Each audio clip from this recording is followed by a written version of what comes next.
What's up, guys? It's me, Bruno. I'm back, and yeah, what you're seeing here is a great progress that I've made. I'm very happy because I have just completed one of the most difficult tasks that I had to. That is to use the marching cubes algorithm, and I finally made it. I believe I'm using tool shading. uh, that's why it looks a little funny, but I'm going to show you with other materials. But as you can see, I can edit the map, and it's not cubic like Minecraft, for example. It's well, those are voxels, but they are rendered differently. They are rendered using the Martin Cubes algorithm that I thought I was not going to use, but well, the decision for not using it was not because it was not good. It is good, but it was hard to learn, and I didn't know where could I find any source to study it. But turns out that I've made it, and I'm very happy because well, you don't know. it's so it was so hard task. It was a so hard task to do, and well, when you finally finish something, it is very amazing. Especially when I got this result that I am really happy about it. Really happy with the result I've made. So I'm just going to show them another uh, example using a different shader. I'm going to use a normal shader, um, just this red material here. All right. As you can see, well, it looks like a rubber, but yeah, works the same way. Uh, that thing I just put that by source code from the code, just because I wanted to test if I was doing that thing correctly. But as you can see, it's working, and I'm very happy about it. You don't know. Well, from here, you can imagine the possibilities to create stuff. And the last video I was with. Oh, and by the way, this has a collider too, although the faces are a little weird, flipping a little weird, but yeah, it's working. And the last video I made, I have told you I was not going to use marching cubes, but since I could make it, I decided to use it, and I plan to teach you how to implement the marching cubes algorithm if you want to, because I really think someone should do a good tutorial on the implementation of marching cubes, because I haven't found anything. It was very hard for me to do that, but in Unity website I found a tutorial about mesh generation, but for 2D, and it used marching squares. But from there uh, I could adapt it for marching cubes and made it to from 2D to 3D, and this is the result that I've got from it. But from now, for now, I want to explain some stuff. One of them is that because the last time I have just created a mesh, and the mesh was a cube, and I told you I would use a ramp and a pyramid, but I'm not gonna use it anymore. I'm going to use marching cubes. All right. Also, one another thing I told you I was going to do, that is that I was planning to record all the development, including every line of code. But you know, the marching cubes algorithm was something so hard to accomplish that I really I really wanted to save you guys from this massive task that uh, it wasn't going to be something nice to watch, especially because I was learning it. I had no idea how to make it. I tried lots and lots of stuff until I made the progress. So I decided to record from now and show you the stuff I've done from the last tutorial. So coming to the source code, I have divided it in those folders. This marching squares folder here is for the tutorial about marching squares that I told you about from Unity website. This tutorial here, procedural cave generation tutorial from by Sebastian Lage. By the way, thank you very much, Sebastian Lage. Well, from here I've learned a lot about marching squares, and I used the code, the source code, to adapt it for 3D using the marching cubes algorithm until I can understand this article by Paul Burke. This guy is, I mean, I think I could call him the father of the marching cubes algorithm solution. And in this document, he synthesized, I mean, uh, about the algorithm. He explains how to implement it, but I think it's C or C++, and I was not understanding this whole bunch of part here, this edge table concept, but now I've understood it, and I'm going to try to explain to you. Uh, yeah, I finally could understand this algorithm and implemented. But yeah, from for the future, I am planning to try to experiment this tetrahedron. I believe it's this the way we pronounce, because it it seems to show better result. But for now, I'm happy, very happy with marching cubes, and I plan to stick with it for now. And I believe I believe you will not understand this document if you read it, but because it's very hard to understand. But I will try to explain to a little to you about what I've done, and I used I used the document, especially this part here, this table, this tri table here. Um, yeah, basically, I'm going to use the cube reference that I've made in the last video, and it's in here. All right. No. Yeah.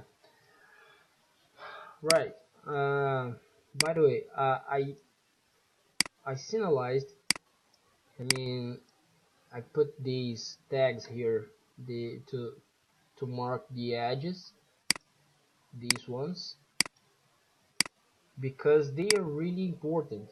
When it comes to the margin cubes algorithm, they are the points where you are going to create your mesh from.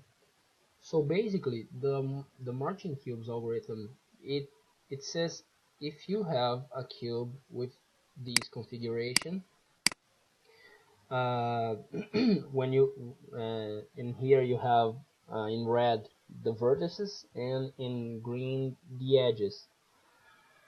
Oh, well, imagine in each of these vertices, the red vertices could control different three of the green edges. So for example, the vertex 7, the red 7, it could control the 7, the edge 7, the edge 8, and the edge 11.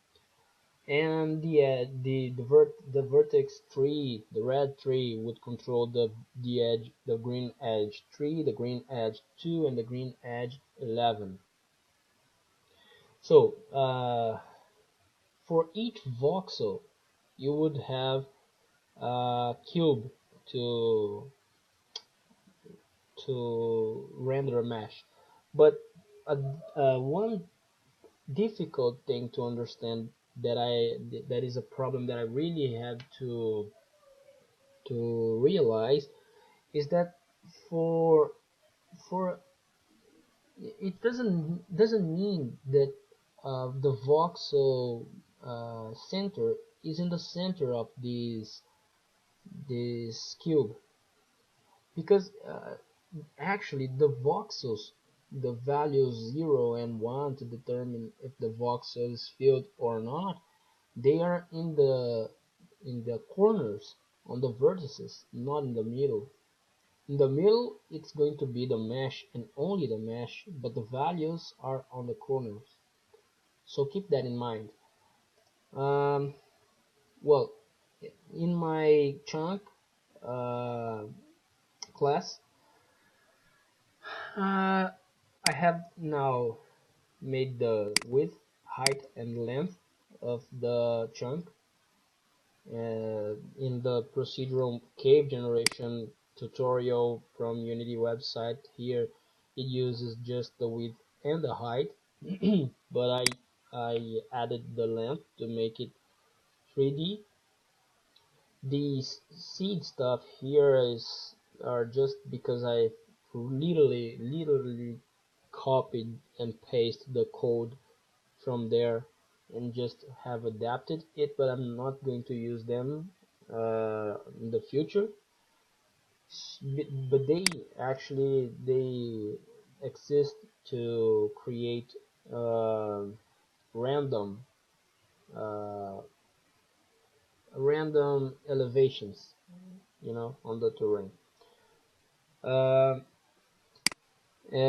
yeah, but this map here is the most important, because it defines where is a mesh, where is to be rendering a mesh, and where is to be rendering nothing.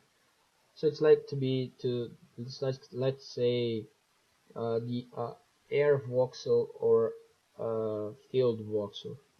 So the cube size is a factor to determine the size of the faces.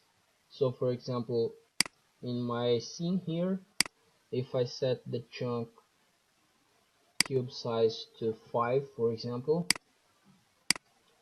the triangles would be bigger, I mean. So as you can see, stuff would be bigger, but the number of voxels are the same, and nothing else have changed. It's just the scale of the triangles.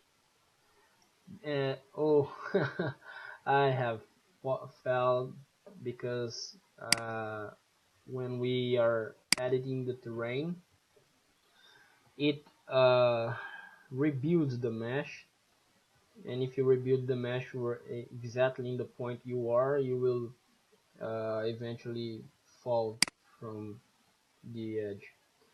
So back to our code. I'm sorry because I'm so excited about the Martin-Hughes algorithm. I'm so excited that I really figured that out, that I can't stop looking at it. Okay, the next step include the next step that I'm planning to is to render a planet. With the voxels, filling them by their distance from the center, and uh, make a planet that can be editable.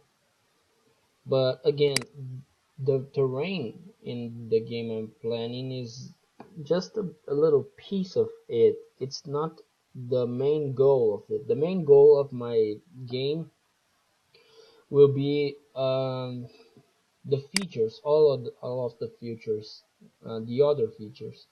I mean, the smart NPCs, the creatable items, and procedural history. Uh, well, I'll save that for the future. I'm not going to spoil anything by now. Oh, by the way, this is the devlog number 2, by the way. Okay, coming back to the code, to the source code. On the start method, I call the generate map, and it just sets the values of the map. And here I am setting that I want all the floor to be a mesh, to be one, to be filled. So I end up with something like this. Because if you don't do that, you will not, first you won't have anything, because everything will be zeros and nothing is going to be rendered. And nothing is going to be rendered, so you have to have some ones. And I decided to have the floor as ones. All right. Here it's that weird stuff that I put, this sloping thing, and here I say render the map, and the render map uh, is where the magic begins, because Minecraft ends here. I mean, from here it just renders cubes in all of the values of the map. But in this mesh maker here is where the magic really starts. So let's go to it. The mesh maker has lots of classes inside it. The first one, and the most little one, is the node, and the node is definitely is by definition a vertex or an edge. Is one of these key points on the cube. Doesn't matter if it is a vertex or if it is an edge. And then we have the control node. The control node are actually the vertices, because they control the edges. The edges are nodes, but since they both are key points in our cube, so they extend the same class. And this class have this property here that says it is inactive. If it is inactive, it means that the voxel corresponding to it is 0. Also, it keeps track of the node above it, on the right of it, and on the forward of it. So, for example, if we take as example the vertex v1 here, it keeps track of E1, E0, and E9 because they are the edges on forward side. And actually, no. Let me take as an example the V0 here. It keeps track of the edges E0, E8, and E3 because they are forward, the forward, the the above, and the right from V0. And for the V1, it keeps track of the E1 and the E9, and also the edge that is going to be from another cube um, in front of them, in front of it. So the V1 keeps track of this E0 here, and this E1 here, and this E9 here. So that's how it works. If it is on the edge of a cube, it keeps track of the next one. Um, this is just a tool that I've created because I was debugging and I had to check the values every time, and I really hate Visual Studio. Despite of it probably is the best IDE for C#, but I'm used to IntelliJ, but it only works with Java, and IntelliJ is way too far from Visual Studio. It is very much better, but anyway, it's what I have and I have to work with it. But I'm planning to move from these to Sharp Develop because I think it will be better, because if it doesn't have any other feature, at least it's a lot less heavy. Anyway, uh, okay. So when you say when you create a control node or a node, you have to set its position, its state. Actually, this inactive here should be called state, but I don't know. For now, I'm not going to change anything. And the cube size, because with the cube size it's going to calculate where are the nodes above, right, and forward. The control node will instantiate the nodes that are the edges.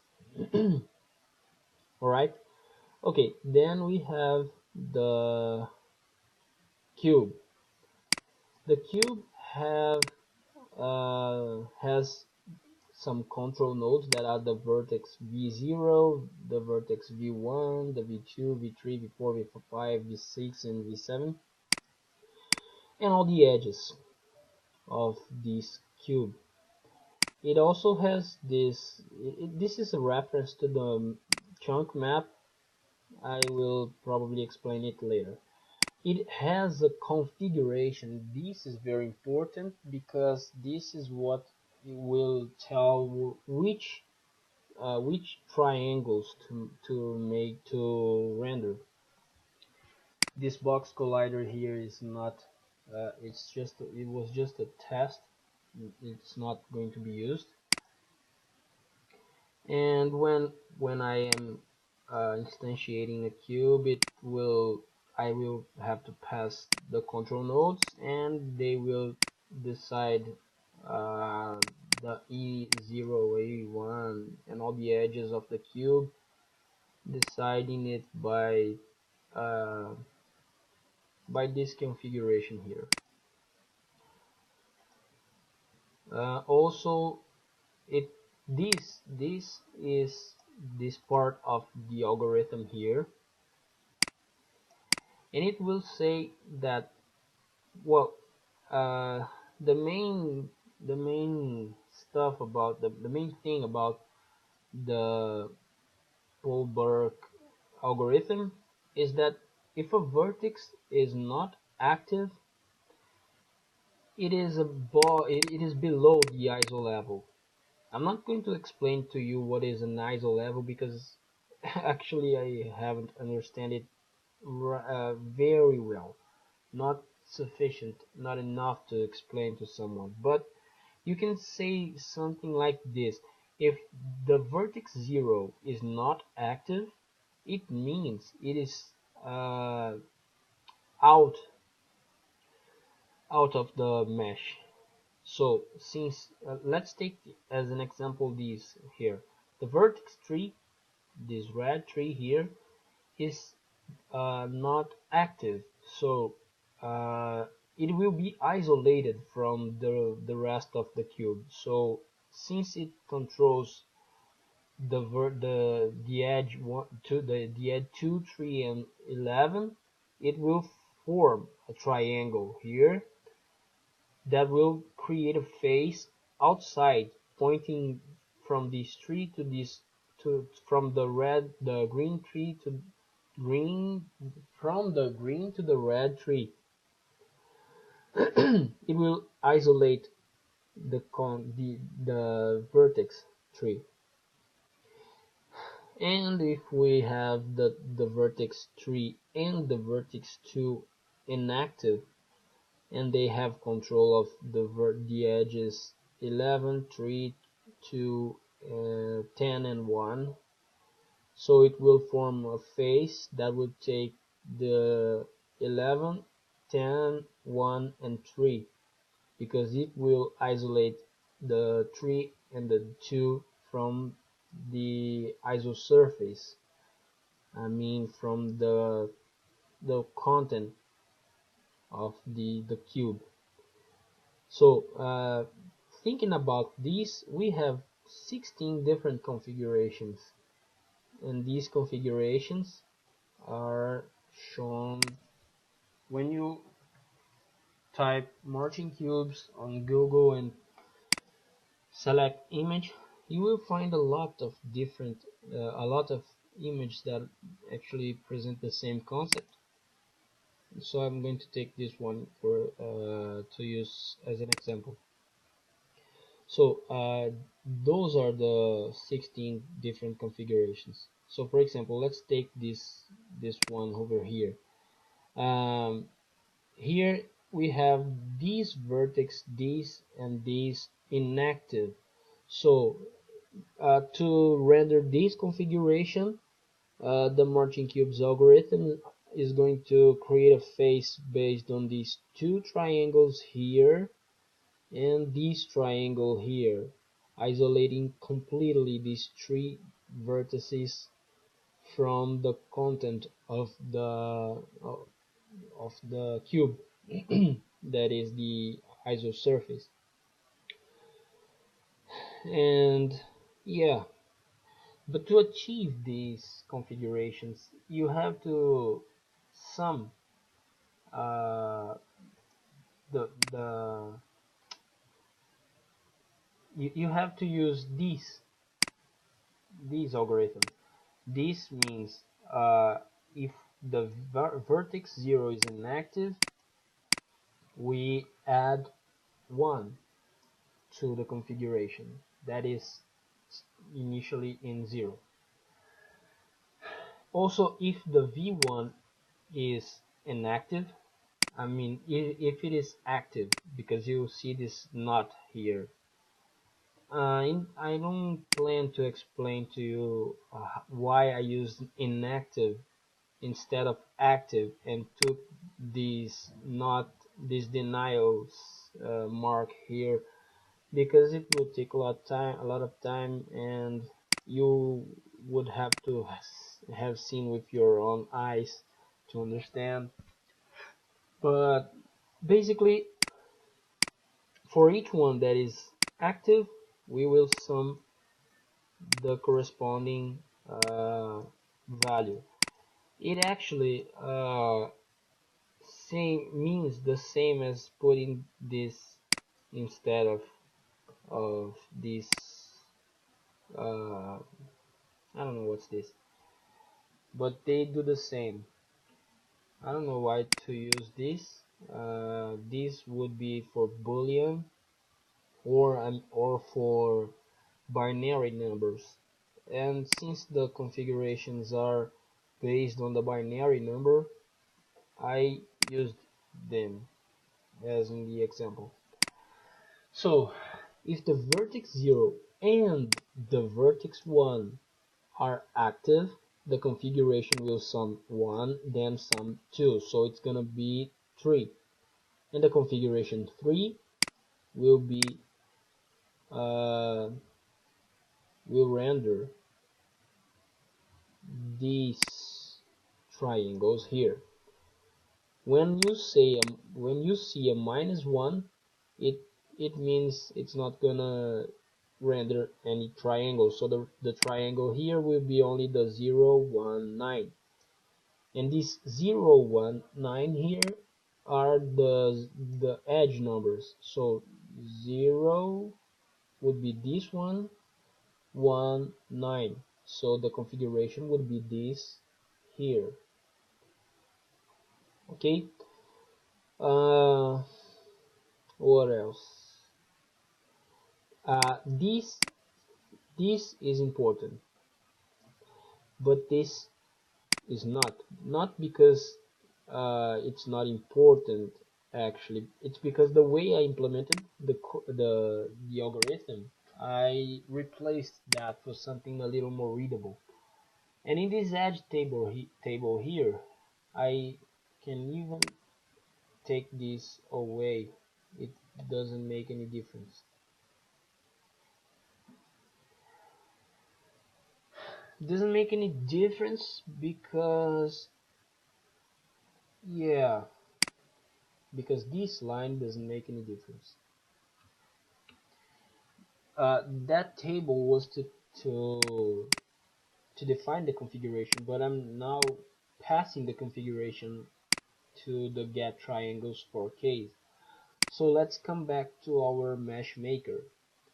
I was in the cube. Okay, so in the cube, this is how I get the configuration. And it will take us to the cube grid. So as you can see, the classes are going from the little one to the the most little, I mean the littlest, I don't know if this word exists, to the biggest, that are the cube grid. Okay, so the cube grid has a multi-dimensional, a three-dimensional array of cubes to represent all the voxels for the mesh, and it will take a three-dimensional integer array to tell how the map is to be rendered, and the cube size. And I will keep track of the node count in the axis x, y, and z. And this is the map width, map height, and map length. I actually think I'm not using this anymore. I was using it here. For more information, you can watch this tutorial. If you watch this, and this tutorial, you will easily understand what I've done here. And even the code I created is basically uh, based on their code. I copied and pasted it and changed stuff so you can compare one to another and see what I've done. And yeah, so here I will create the control nodes. If you see here, you will understand that I am setting the position if it is active, because it will take the value in here and see if it is equals to 1 or not. If it is equals, it will pass true as the second parameter of this constructor. And here I'm passing the cube size. Here I'm creating uh, the cube's three-dimensional array, and yeah, I'm using this -1 here because if you see here, for example, I have these two cubes, but my voxels go a little further about here, for example. But I don't want to render a cube here because the next one wouldn't exist in here, so it would take me to a null pointer exception. Okay, and from here I am creating the vertices and passing them to the cube. And yeah, it will take us to the generate mesh. The generate mesh will create a cube grid based on the map and on the cube size. It's these vertices and triangles here will be our vertices and triangles for the mesh, and I will iterate for each of them and triangulate the cube based on the configuration. So let's get into this method. When you are triangulating the cube, it is going to take one of the values of this edge table here that I have copied from here. I copied this tri table here that has 256 rows and 16 columns, and copied here, but to adapt it to C#, I had to make this. Okay, if it was in Java, it would be a lot easier, but you know. So when you're triangulating it, you take the line, the row from the tri table, and that row will be an array of 16 ints. As you can see, any of these rows has 16 integers, and these integers they define the edge vector, the edge node to be used on the triangle. So I will iterate all these int numbers, and if they are less than 0, if they are -1, as you can see here, I will continue and do nothing. But if they are above, they are 0 or bigger, then I will get a node. Well, yeah, the cube here that I passed, I will get the edge that corresponds to the number I've got in here, and this is achieved by this method. When you say you want the 0, it means you want the E0, so you want this guy here, this, and so it will return the E0, and so on. So coming back to the triangulate cube method, it will take the edge, and the edge has a vertex index property, and this vertex index is -1 in the beginning, and uh, because it has no index, because the vertex initially are not in our vertices list, this vertices list. But since whenever it gets to the list, it will be added to the list, and this vertex index will be the last index plus one. That will be the count of the vertices. So if, for example, I'm at the beginning, in the beginning the vertices are empty, and the edge vertex 1, the vertex index is -1, so it will be set to the count, and the count is 0, so the vertex index will be 0, and the vertices will add the edge dot position, and it will be with the count of 1. So when the next loop, the next time the loop iterates, the vertex index will be -1, but when it gets into these brackets here, it will take the vertices count as an index, but the vertices count is now 1, so the vertex index will be 1, and the vertices will add it, and the count will be 2, and so on. And then I will add that vertex to the triangles. It's simple like that. Well, yeah, simple now, but it was not simple at the beginning.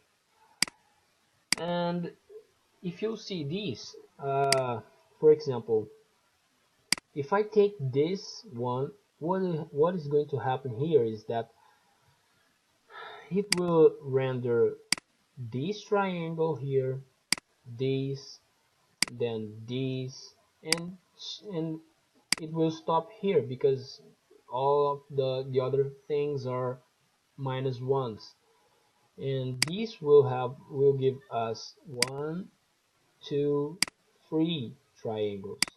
So for the cube that has the configuration of this number here, that I don't know which one it is, 0, 1, 2, 3, I don't know, will render those triangles.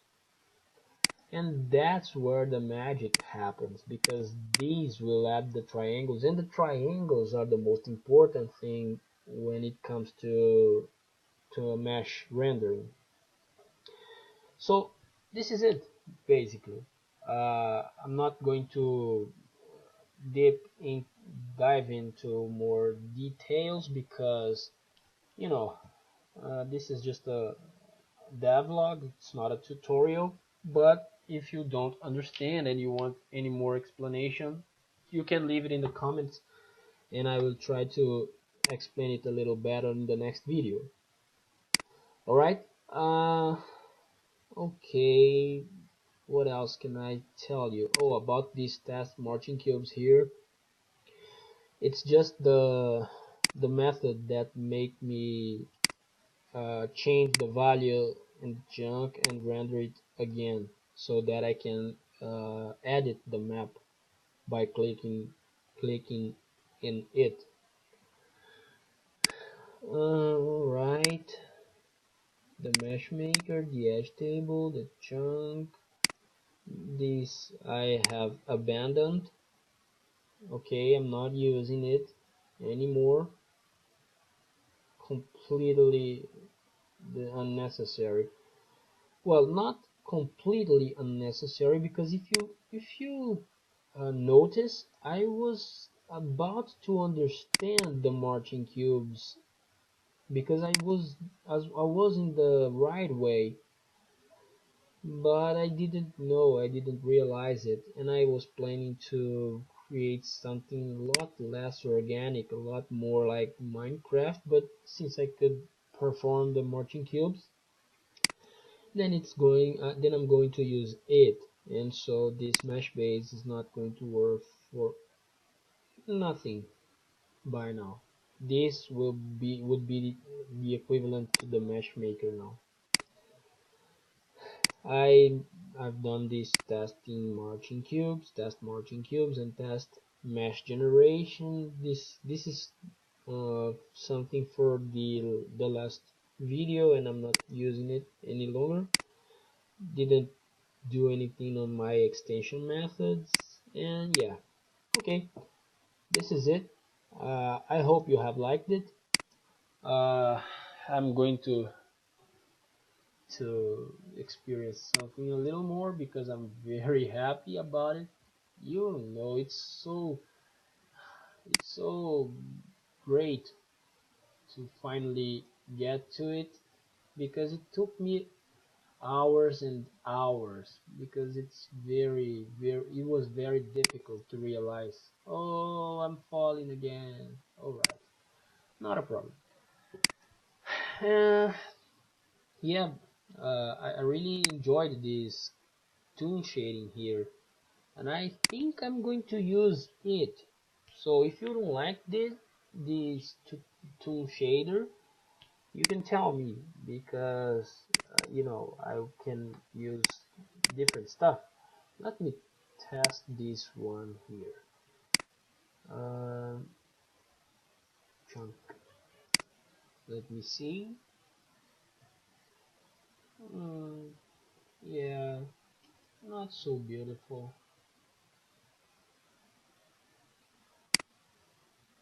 Yeah, looks like a cave. I don't know. Can be used for a tower. I don't know. Perhaps a mine. Not a Minecraft. um, okay.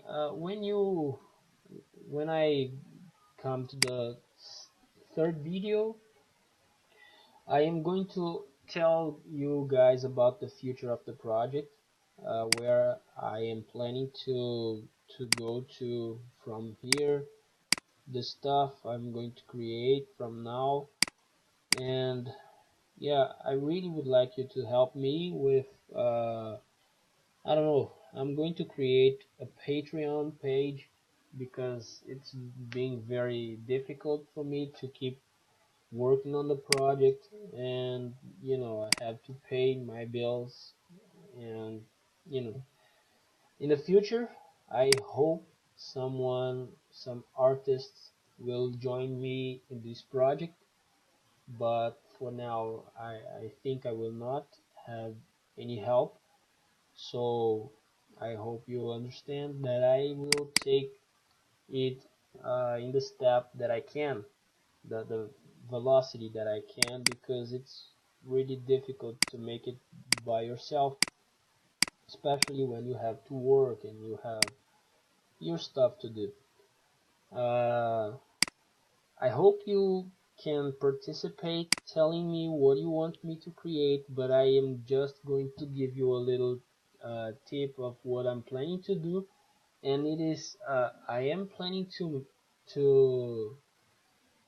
uh, to create something a little more uh, interesting, because there will be the possibility for you to create any kind of mesh you want in game, but not like this. You will create with materials, tools, and stuff, and yeah, you will be able to create mechanics, physics for stuff. Uh, for example, you can create sophisticated devices that you can build by yourself using your tools, and it is going to have survival. It's gonna be a survival too, so it actually will mix a bit of survival and a bit of RPG. So you can expect hunger, hunger, and I don't know how to say. You can expect your character to be hungry, to be thirsty, and to feel cold, to feel warm, uncomfortable and stuff. But also you will have skills. It will be a little. It will look a little bit like Tree of Life, but way much better, because it will have a lot more stuff to do, a lot more stuff to do, and the inside of the buildings that Tree of Life doesn't have, at least not for now. Okay guys, thank you very much. Please like my video, and if you like it, please subscribe and keep follow along with me on the next videos. Tell me what you want me to do, and tell me if it's good from until here. If you have any doubt about the code and anything, you can subscribe, and you can uh, leave a comment. Alright? Okay guys, thank you very much. I'll see you in the next video. Goodbye.